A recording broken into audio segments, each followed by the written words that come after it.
Ngayong araw naman nga ho mga kamatay, mamimili na nga kami ng aming mga paninda sa aming munting tindahan.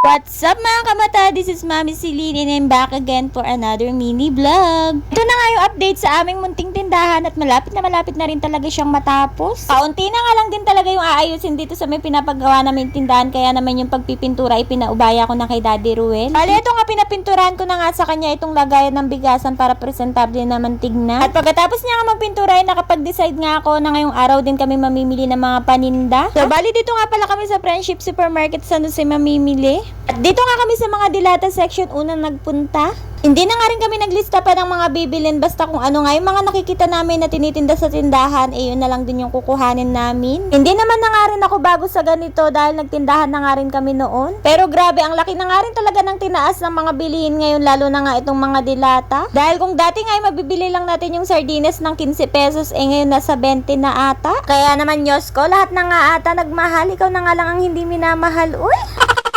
At eto na nga, fast forward na nga tayo mga kamata at nakapuno na nga kami ng 4 na pushcart at alam ko nga nakokonti lang yan at hindi pa yan kompleto. Pero dahil pagod na nga ang buntis at sobrang sakit na nga talaga ng mga binti ko, kaya naman sabi ko kay Daddy Ruel kung may mga kulang at nakalimutan nga kaming bilhin ay babalik na lang kami. At eto nga, nagbayad na nga rin kami at buti na nga lang ay walang masyadong pila. At hindi naman nga masyadong alata dito kay Cyrus na napagod din at talaga nga namang uwing-uwi na din. At sakto nga pag uwi nga namin ng bahay ay dumating na nga rin tong in-order kong mga divider na lagay ng mga paninda. Imbis nga na magpagawa nga ako ng mga divider, umorder na nga lang talaga ako online. Dahil tingin ko nga ay mas makakatipid nga ako dito sa in-order ko kaysa magpagawa pa nga. Kaya naman ito pina-assemble ko na kay Daddy Ruel at sobrang dali lang talaga niyang i-assemble.